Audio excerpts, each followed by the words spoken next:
Boa noite a todos. Que a paz do Senhor, a paz de Jesus esteja em nossos corações. É muito bom estarmos novamente juntos e vamos iniciar o nosso encontro com uma prece, né? Pedimos, Senhor, Mestre amigo Jesus, nosso amigo, nosso irmão, bons espíritos que sempre nos acompanham, pedimos que neste momento possamos deixar de lado todas as nossas preocupações do cotidiano, nos desligando da vida material e cuidando, neste momento, do aprendizado espiritual, do conhecimento maior do Evangelho de Jesus. Pois assim, ao praticá-lo, estaremos fazendo com que nos tornemos pessoas melhores. Hoje melhores que ontem, amanhã melhores que hoje e assim por diante. Que a tua paz, Pai, esteja conosco, agora e sempre. Então vamos agora iniciar a nossa conversa do dia, né? Nós vamos falar sobre o capítulo 2 do Evangelho segundo o Espiritismo, Meu Reino Não É Deste Mundo. Aqui vai abranger todo o capítulo, né? Então, Meu Reino Não É Deste Mundo, vamos só contextualizar um pouco quando que Jesus fez esse comentário, né? Quando que Jesus falou isso. No dia em que ele foi levado à presença de Pilatos, depois de passar por Caifás e outros, em João, capítulo 18, nos versículos 33, 36 e 37, Pilatos pergunta a ele se ele era o rei dos judeus. E aí ele diz que tu o dizes, não eu. E aí, no decorrer da conversa, ele diz que o reino dele não é deste mundo. E se assim o fosse, os seus seguidores lá estariam com ele, impedindo que aquilo que acontecesse, aquilo de ele estar preso. Sabendo isso, então, nós precisamos agora entender exatamente o que Jesus quis nos dizer com isso. Ora, então, Jesus não veio como rei dos judeus, pelo contrário, veio como simples filho de um carpinteiro e nos conta que a história que até a idade dos 30 anos ele esteve com os pais e a partir dos 30 anos é que ele saiu para a sua vida de pregação, de ensinamentos e de cuidados.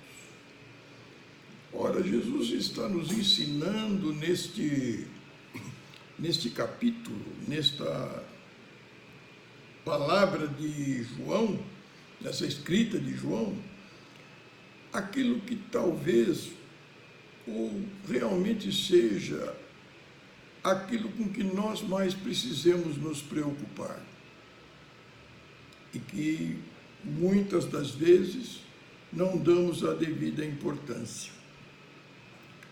O que seria isso? A nossa vida futura.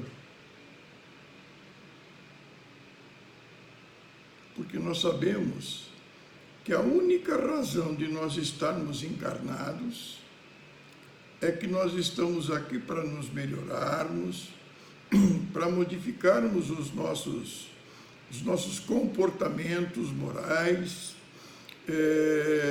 para que nós nos preparemos para aquilo que nós vamos obter após a nossa morte, após o nosso desencarne, visto que a morte não existe, né? Nós apenas mudamos de local. Então, nós percebemos, então, que esse dogma pode ser considerado o ponto central dos ensinamentos de Jesus. E é o que mais nós devemos nos preocupar, né? Porque, na verdade, os judeus naquela época, eles acreditavam que as compensações que eles recebiam eram através dos bens, das vitórias em batalhas, ou então das derrotas nas guerras e as calamidades. O que era de bom eram benefícios, o que era de ruim era castigo, né? Então, devido ao pouco esclarecimento do povo daquela época, Jesus tocou superficialmente na vida futura, mas ele nos deixa aqui claro que a vida futura é muito importante, é o que nós temos que lutar.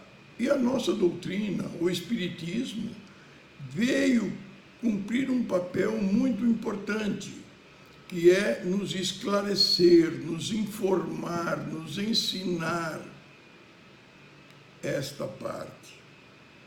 Felizes de nós que estamos conseguindo compreender e entender isso.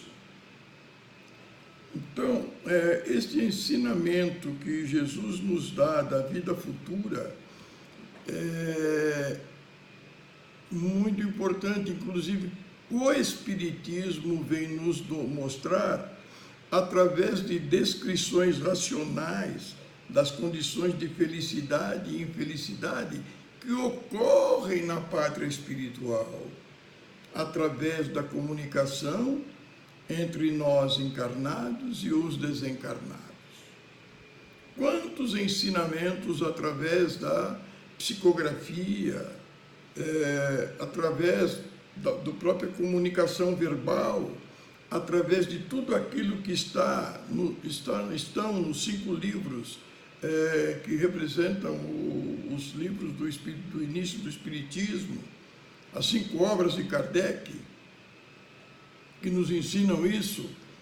Então, nós precisamos entender que essa é a parte importante da nossa vida.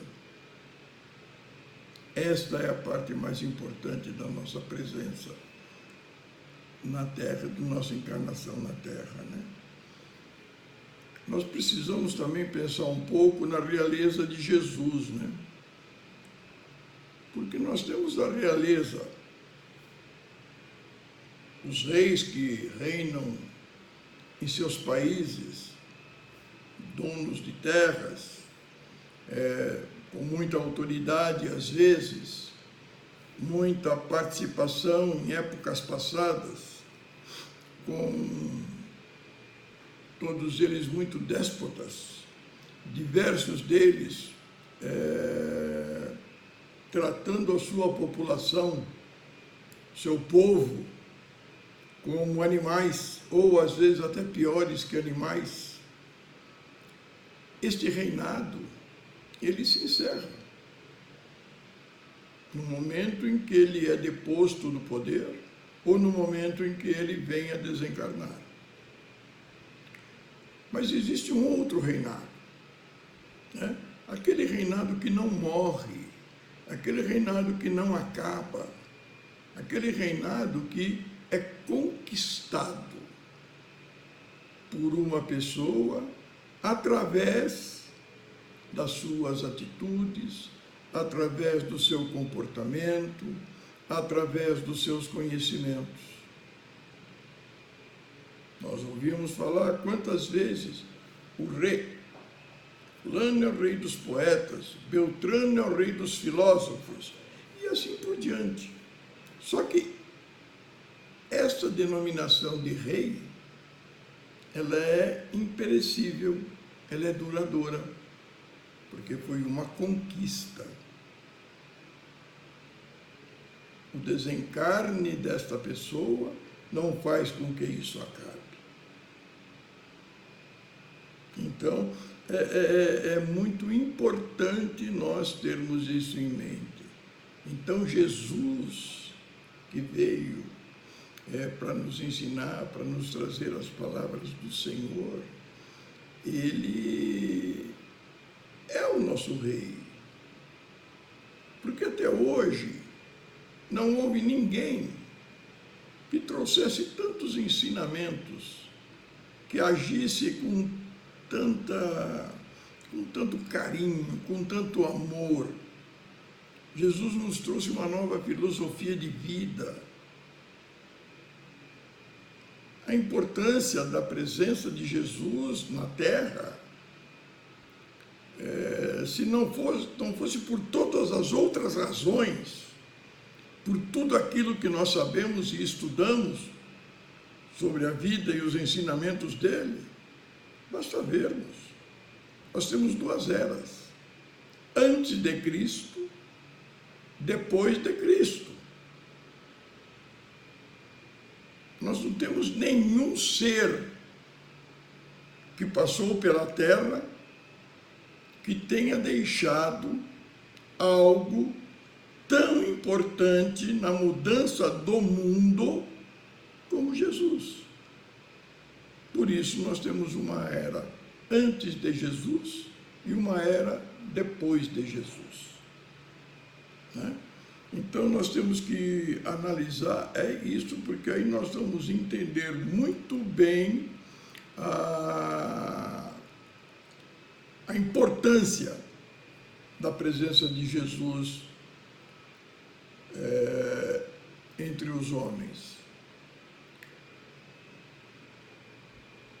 E continuando esta análise que nós estamos fazendo, quando nós estamos nos preparando para uma vida futura, quando nós estamos realmente nos dedicando ao estudo, à prática do bem, à prática do amor,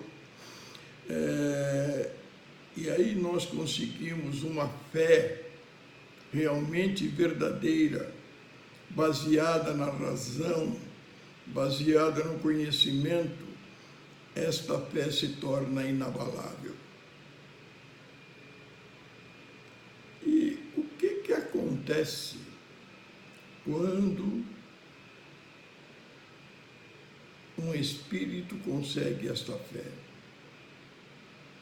Há uma mudança radical no ponto de vista sobre o qual este espírito examina a vida terrestre.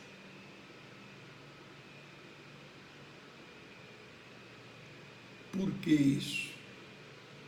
Porque no momento em que se tem a fé inabalável,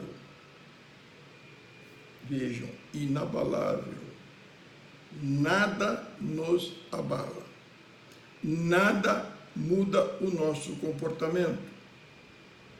Ou seja, nós entendemos, nós compreendemos, nós aceitamos que tudo que nos acontece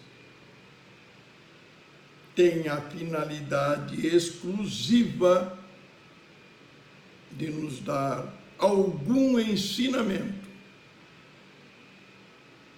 Mas às vezes acontecem coisas tão duras.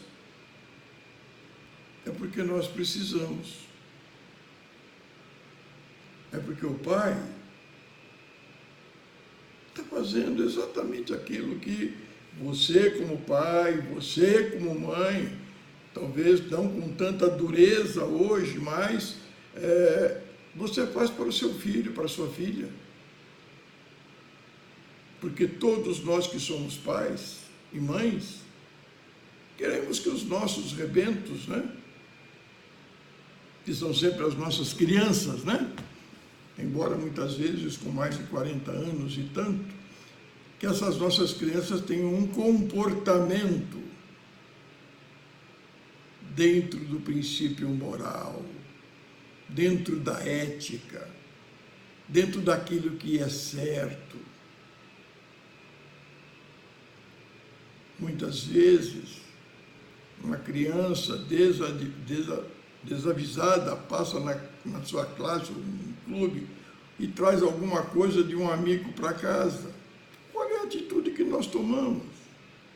Vamos voltar lá e você vai devolver, você vai pedir desculpa. Para essa criança, e esse ensinamento é muito duro. Pô, meu pai é muito chato, minha mãe é muito chata. Caramba, por que faz isso comigo? Hoje é muito normal uma criança falar assim, isso não é justo, não é? Mas nós estamos fazendo aquilo que o nosso Pai maior faz conosco. Aí então, com esta fé que nós vamos adquirindo, a nossa vida se torna mais fácil. A nossa vida se torna mais simples. Tá? Então ficamos numa situação bem mais tranquila, né? Porque na maioria das vezes nós estamos preocupados com os nossos bens materiais. É aquela situação da criança que tem um brinquedo e que faz tudo para tê-lo e que, ai, de quem for lá pegar para tirar, para doar, para dar, enfim. É assim que nós agimos aqui na nossa vida no dia a dia. Se nós compramos uma casa, depois queremos uma melhor. Se nós compramos um carro, depois queremos um melhor. Quantas vezes se fala, mas puxa vida, o vizinho comprou um carro maravilhoso. Eu preciso comprar um igual ao próximo dele, enfim. Isso nada importa, nós não levamos nada disso. Nada. Nada.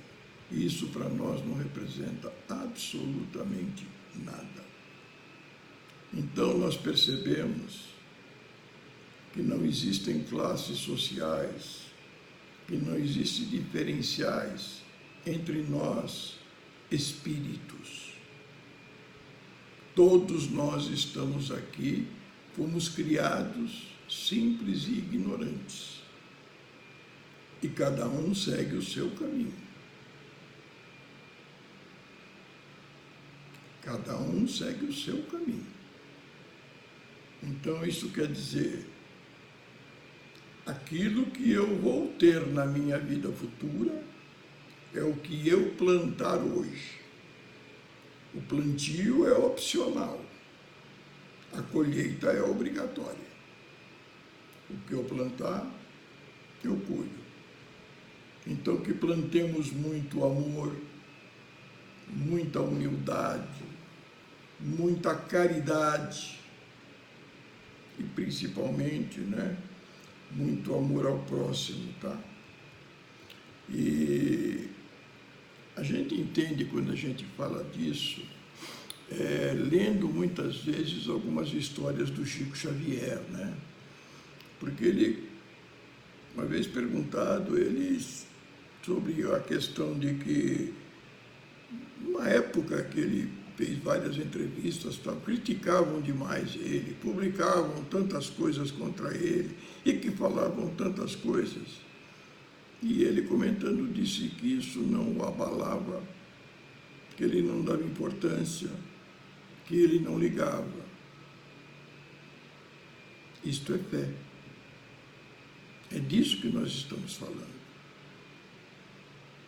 Quando nós acreditamos, e a doutrina nos ensina isso, nós não vamos ser aquelas pessoas que ficam magoadas porque ofenderam o meu amor próprio, ofenderam o meu orgulho, né? Porque amor próprio é um nome do orgulho, um nome diferente do orgulho. Mas, se eu tenho esta fé dentro do meu coração,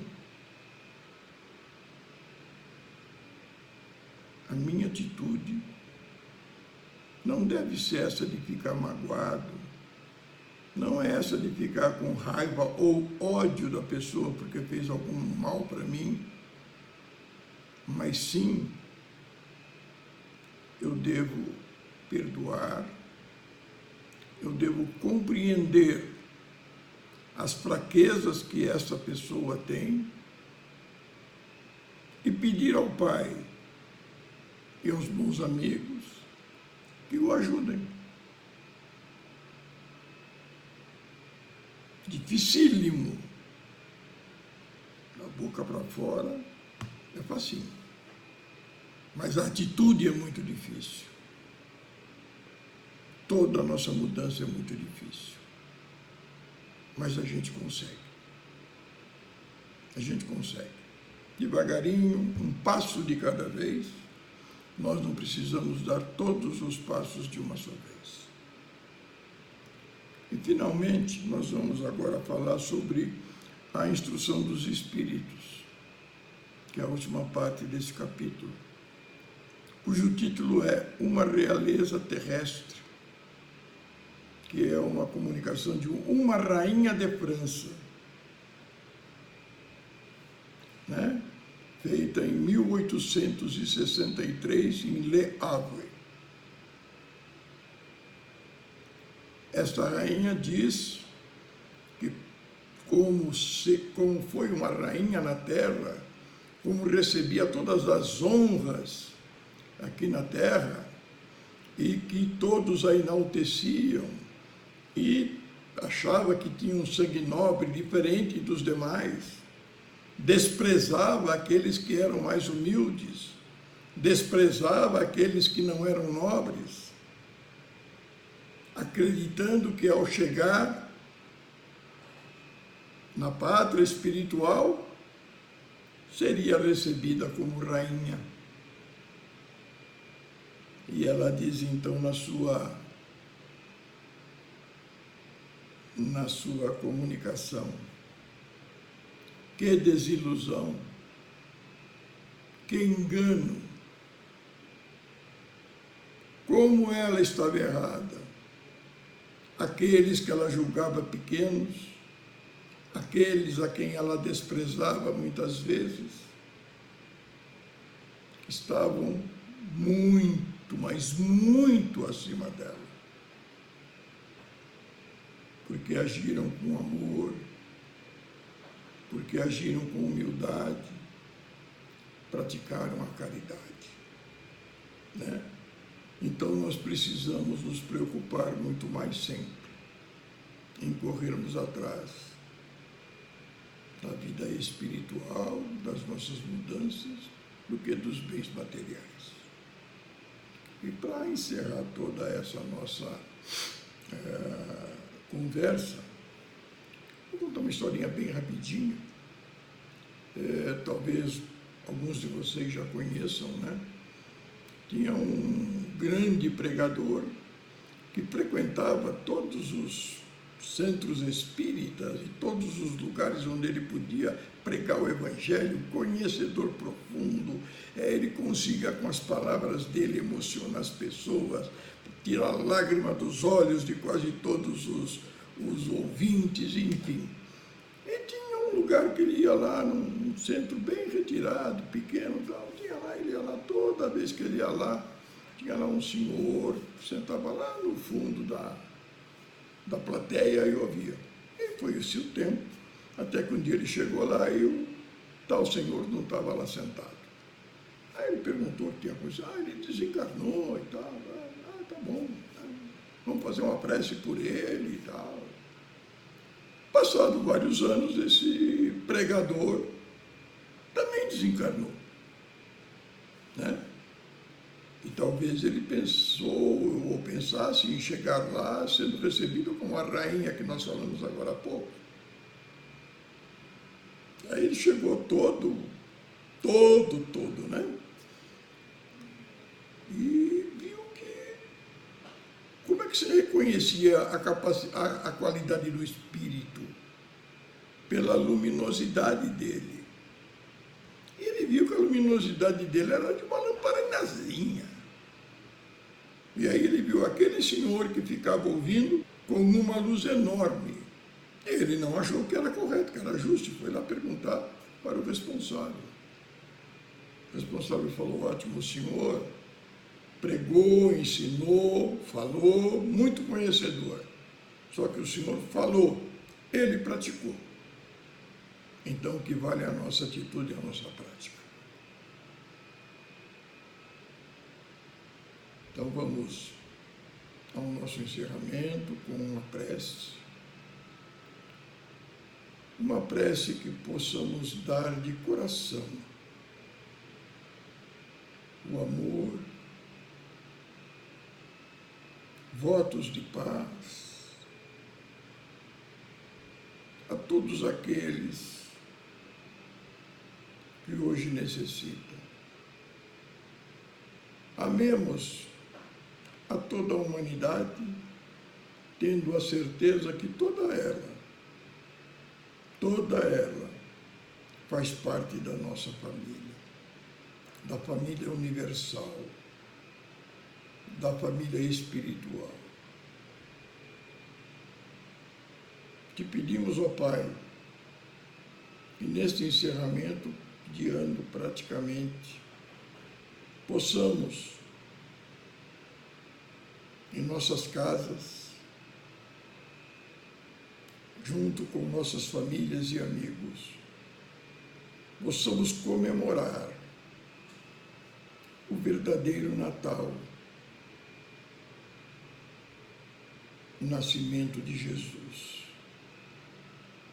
E que esse Natal possa ser também para cada um de nós o nascimento de uma nova chama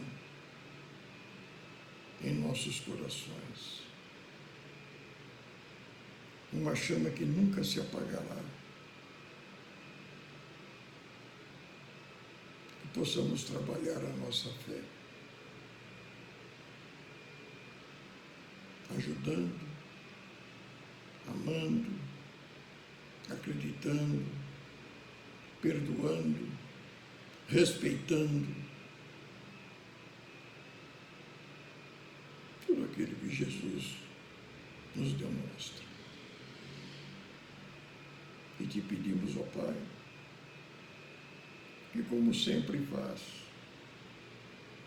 continue acompanhando as nossas vidas e permitindo que possamos crescer, nos melhorando e nos modificando. Ser conosco hoje e sempre.